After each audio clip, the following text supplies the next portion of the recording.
Listen up, Rangers. Welcome to the Geek Chest. My name's Steve. My name's Arnes. And today we're going over the movie Cloverfield. Wait. That's a Gamera movie? No. But since the Cloverfield trailer dropped, I figured we'd go over the film Cloverfield. Oh, okay, because I didn't watch a Gamera movie. I was just going to wing it. Look, it flies, it's cool, the suit sucks, the movie's bad, don't watch it. You're welcome, Steve. But Cloverfield is actually kind of good, and the suit looks amazing because it's CGI, you know? Rubber suit all the way. But anyways, for the premise of Cloverfield, Robert's going to Japan, ends up sleeping with Beth, you get your little drama in the beginning of the film, and then giant monsters attack as he's getting ready to leave. Or a giant monster. Which human drama is probably the most boring part of this movie. Because pretty much at the beginning of the movie, what they're doing is setting up Robert's party, and then Robert's party happens. You find out that this girl that he likes, Beth, he slept with her, but hasn't gotten a hold of her because he's going to Japan and worried that she won't want to be interested in him. So she brings another guy, builds some tension, they have a fight, they leave. All their friends get together. What? Yeah, exactly. And then the Statue of Liberty head goes flying across New York City. And that's when the movie gets interesting. What time? I'm starting to fall asleep here. Yeah, because the beginning part, there's a little bit of humor, mainly with Hudson's character, and them giving him the camera to go film everybody's send-offs. And you get a little bit of humor out of that, especially like with him and his awkward interaction with Marlene. Oh, the girl he likes? Yeah, which it's when I originally watched this movie, it didn't bother me, but like coming back to it, it's just one of those scenes like, come on, can we just get past this? Please? I just want to see people die and explode. Yeah, which I wish there was actually more of that in this movie, to be honest. You don't get to see too much of it. But essentially, once you get to the beginning, you get to the more exciting part with you think maybe terrorists are attacking because a oil tanker gets capsized, the Statue of Liberty gets destroyed, even though it goes flying across New York City and there's claws. But after that little introduction, you kind of know it's a giant monster after that. Because it shows it right away. Yeah, because they're like, it's alive! Dun, dun, dun. What is that monster?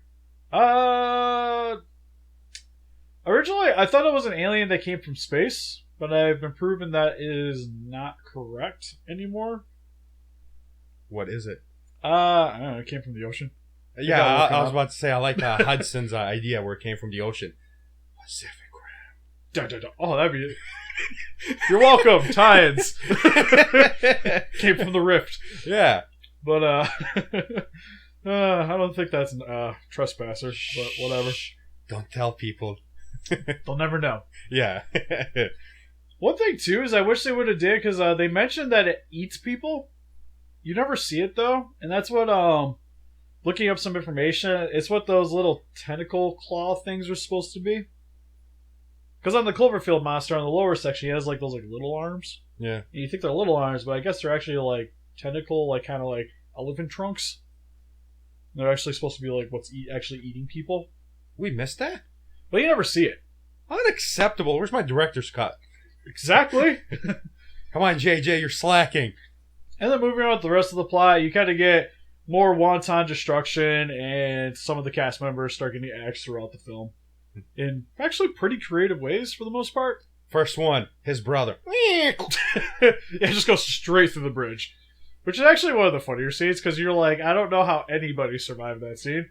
Because right when he cuts through that bridge, you think it just would have capsized and they would not have been outrunning it. Oh, that was so funny. It's kind of like Riddick outrunning the sun. I just don't understand it, but we just go with it. Don't fight that, man. You just let that happen. Yeah, it's whatever. You just pour some water and you jump right into the sun. You'll be fine. Yeah, it's okay. Yeah. Same thing. He just cuts the bridge in half. Same thing. Yeah, because it's not like it would just come up at one time and not just be like, hey, we can just keep going with the shadows. Oh, wait, there's going to be somebody out there. He didn't cut the bridge all the way to jump to wires. I imagine that like, it was like they might not have been like so far on the bridge that would happen, but they seem like they were walking for a while. Movie's amazing. I don't like to think about things when I'm watching films. Like the new Turtle movies? What's wrong with the Turtle movie? I would say Transformers, which is like, I was trying to shut my brain off in that film and I couldn't do it. It's because you love Transformers, Steve. And you're trying to defend it in every way possible. Yeah, but that's the thing, is I really love Transformers, but I hate that movie. Hate it. Literally the worst movie of that year. Easily. The Age of Extinction. It's okay. I have all the Transformers on Blu-ray except that one. Same here. I don't even mind Revenge of the Fallen. But that one's amazing. That one had like special abilities, time stopping. Well, that's one of those, like, I love it because I like to make fun of it while watching it, so it's okay. I can still enjoy the film watching it. I can't do that with Age of Extinction. But Age of Extinction had a Marky Mark.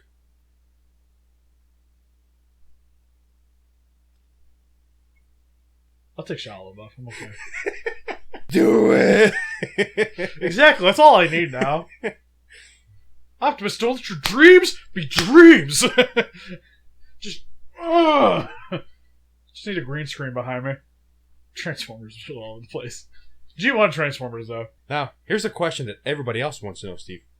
What the does this have to do with Cloverfield? Everything.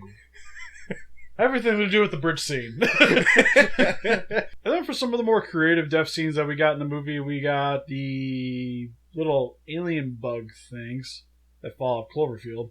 Little ticks, I'm going to call them. I'm assuming that's what they were, like the bloodsuckers. Yeah, something like that, where if they bite you, you explode from the stomach.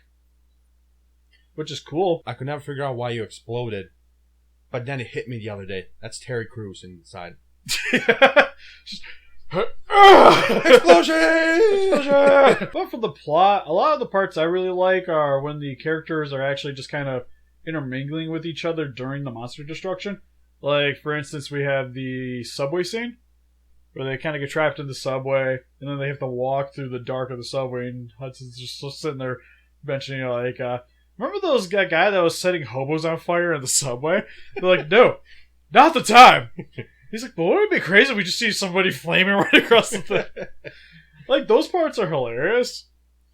But then there's, like, some jokes that seem kind of a little bit forced at times, like the Superman joke.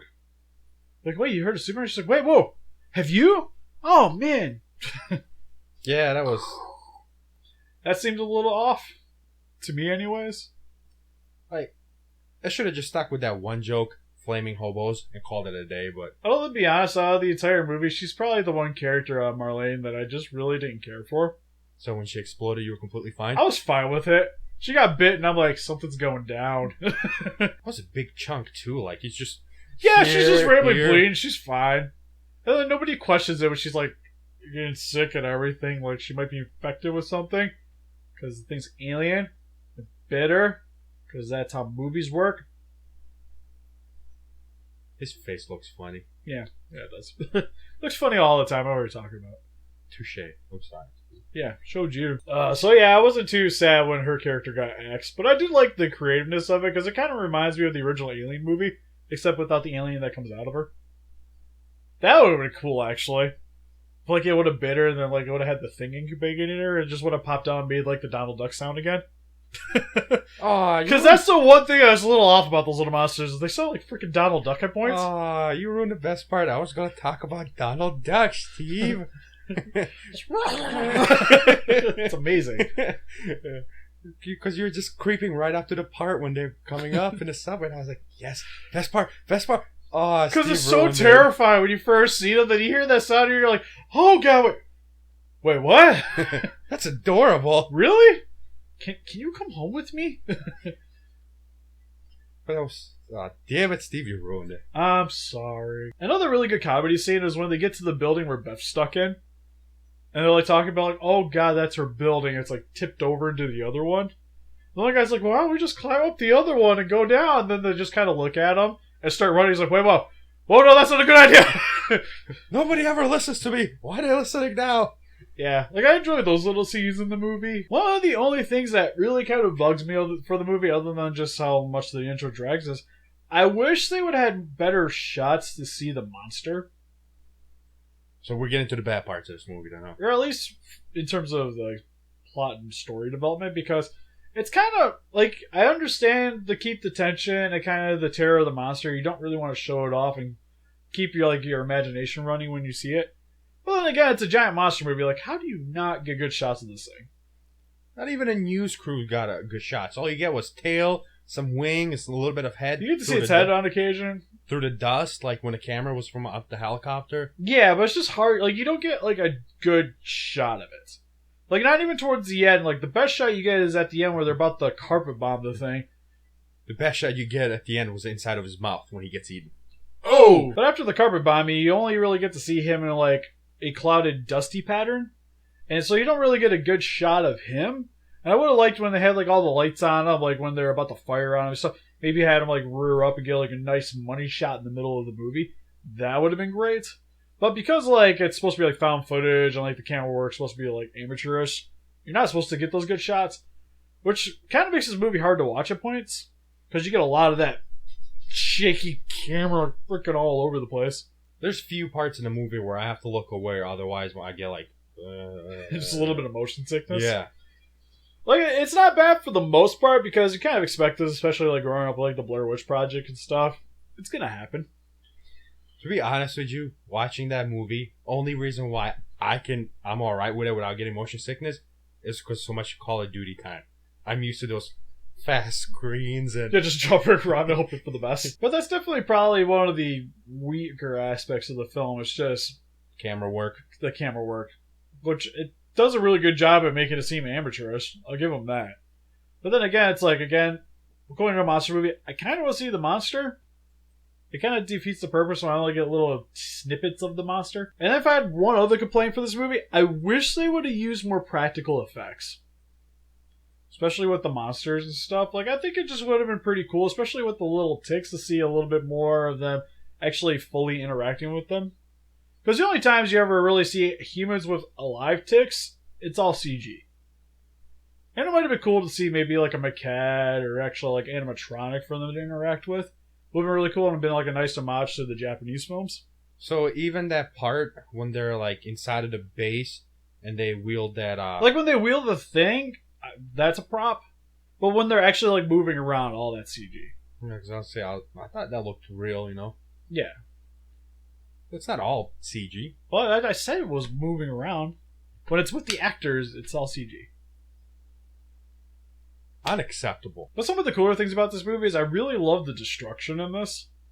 Like, they do a good job at showing what the monster is capable of and what it's actually been, like, rampaging and doing throughout the entire movie.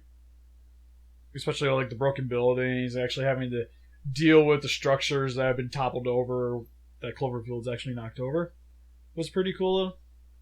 Also get to see the military after actually fighting the monster up close and from the military perspective. Which is probably the coolest thing about this movie, is actually seeing it from the human perspective. Which makes the monster seem freaking gigantic in comparison. Question is, how big was he? Okay, I'd have to look it up. I don't know off the top of my head. He's pretty big. Also, it's a baby, so it should get bigger. That's a baby? That is a baby. That is not a fully grown kaiju. Where did that thing come from? Yeah, it's just from the water. So they woke it up. See, that's one of my things is I wish it had a better background or a little bit more, like where it came from. I understand like the whole thing where they want to keep it in the dark, more suspenseful, whatever. But I want to know more about it. Yeah, but then again, like, I was okay with it kind of leaving it up to your own interpretation and just kind of like trying to drop little hints of what it could be, but never fully giving it to you in the film. I think that's really cool. It also kind of helped with the marketing and actually having you go to other websites in order to actually find out some more information about Cloverfield. I'm not playing Destiny. I'm not going to websites to find out more. Yeah. Get out of here. Yeah, I didn't either. It's okay. Well, it's really cool when you see it from like the actual like human perspective, because again, it makes the monster seem way more imposing. Because like that's the best way to really show any kind of size, especially like when I'm doing pictures for like super important reviews and stuff. I always try to do up shots because it always makes the figure seem a lot bigger than what it is, especially like little buildings and stuff like that. So you'd be perfect for eBay. Man, this thing's 40 inches tall. Cha-ching. Yeah, and it's literally like this picture face. Yeah. But yeah, it's a different perspective than what you're used to, and it's something that really makes this movie very original. And another more original thing for this movie is the kaiju himself, with Cloverfield, which being a baby, and also not really knowing what it is, because it's very different looking. That is in terms of concept and design. The only good shot you actually get is when Hudson's underneath it. Yeah, or when they're like flying over top of it. Yeah. It's like, so you kind of got to put the pieces together. But essentially, it's just like a weird humanoid creature with backwards, long, gigantic arms, weird face with air sacs coming out of its head for reasons. Why the air sacs are on the back of the brain area. And then it has like a fishy tail. But it's sideways. That's really all you get. And it's got like weird, like pale skin, and I don't quite understand why tank fire can't go through it. Because like Godzilla's supposed to be like hardened scales, blah blah blah blah. But this monster is just more like humanoid in terms of like the skin texturing. So maybe it's rubber. Yeah, or like rhino hide, I guess would be another comparison. Yeah, that is a weird thing. Never thought about it that way. Yeah, especially when it's a baby. Like you figure like the skin wouldn't be fully developed too. So, it's already able to withstand cannon fire and stuff like that. Like, can't imagine the same being an adult. Because it has to change in order to grow. So, what's Cloverfield 2 then going to be about? 10 Cloverfield Lane, from what it appears, nothing really having to do with Cloverfield. At least from what I've seen from the trailer and just what I've been hearing online. It's more about the humans over the monsters. Might be set in the same universe, but not 100% sure until I actually go see the movie. We're still going to go watch it? Oh, yeah. It's got Cloverfield in it. It's got Cloverfield in the title. You won my ticket. Yeah, Cloverfield's just one of those monsters I always thought was just really cool when watching the film. Even though he's definitely weird and takes a little bit of getting used to. Because usually I'm used to like monsters looking like very reptilian or kind of relatable to some kind of animal, which Cloverfield does not do that, which I have to give him props for that, for being very original. And it's also a toy that I was never able to find. Also a toy that they only ever made one of, and you had to pretty much pre-order it or it sold out. Pretty sure you can find it on eBay for... cheapest is $400. Well, I'm pretty sure we'll... And he's about X plus size, though. So on a high note, he's like 12, 13 inches tall. So we're never going to own one, right? Yeah, probably not. If I saw it at a convention, maybe. If I had the money. So overall, Cloverfield, I actually still really enjoyed this movie. Even though the intro is a little bit of a drag, and I really wish you could have seen the monster a little bit better in the film. But overall, it's definitely one of the most unique kaiju movies you're gonna see. And it's definitely worth a watch. I enjoy every aspect of the movie. Even the boring human part in the beginning. I was alright with it. Because first time I watched it, I do agree it was a little boring, but second time I knew what was coming, so I was just like, let's do this, let's go, come on. Yeah, plus it's cool to watch these scenes anyways too, so you kind of like look for the hidden messages and the meanings for the rest of the film. Like it's one of those movies that's definitely really easy to come back to and watch again, to try to pick up little subtle hints that you might not have caught your first viewing. Especially with the little snippet at the end where they're at the park and you actually see it's actually supposed to be a satellite actually falling into the water. Oh, really? Yeah, it's not the monster. It's the actual like satellite from the company. It's one of those you have to look it up online things. Oh, yeah. Like I said, I'm not playing Destiny. I'm not going to go look up online to learn more about it. It's okay. But hopefully maybe we'll learn a little bit more in 10 Cloverfield Lane coming out. That'd be cool. Because we got to know what's in that radiation barrel. We'll see, right? Yeah. I hope it's one of those little monsters. He just opens the lid and you hear Donald Duck out of it. That'd be awesome. But what did you guys think of Cloverfield? Please let us know in the comment section below what you thought of that movie. And help us defeat those kaijus by hitting that like button. Subscribe, become a ranger today. We'll see you guys in the next video. Bye-bye. Bye-bye.